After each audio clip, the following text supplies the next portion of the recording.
Bilirsiniz, onlara ağlamaq qadağan idi. Ağlamaq olmazdı. Ağladıqca vururdular onları. Ağlayanları döyürdülər. O balaca qızın ürəyi dözmədi. Qəm ürəyində saxlamağa. Ürəyi partladı. Xanım Zeynəb deyir ki, Şamın xərabəsində yuxudan oyandı, dedi ki, mən atamı istəyirəm.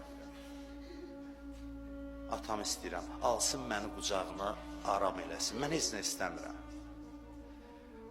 Şam ziyarətinə gedənlər oyuncaq aparır ki, uşağı yəni oyuncaqla sakitləşdirərlər. Atasının kəsilmiş başını aparmazlar.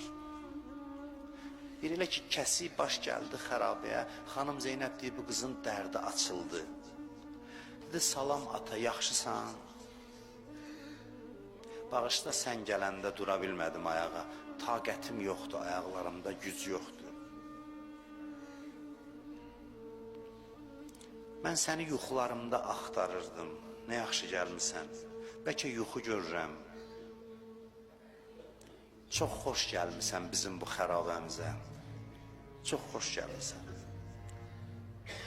Ondan sonra bir söz nə dedi, ürəkləri yandırdı. Dedi ki, de görüm məni tanıyırsan ata.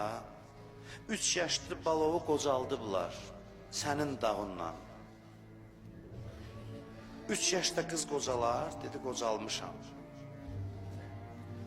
Ondan sonra belə söz dedi, mən illəzi əytəməni, ata məni kim yetim qoydu? Dedi, ata əllərin hanı mənim başıma sığal çəkəsən? Bu tozlu saçlarımdan tozu təmizləyəsən? Danış məndən, nə olar darıxmışam. Hardaydın?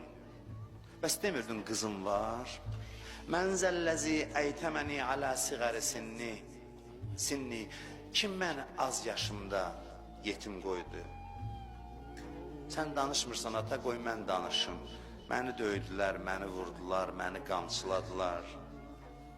Cəmaat arasında qolu bağlı gəzdirdilər və bizə güldülər, bizə kafir dedilər. Xanım Zeynəb deyir, birdən gördüm uşağın səsi gəlmir. Dedim, yəqin ki, dincəldi, yatdı, yuxuya getdi. Dedim, sakit olun.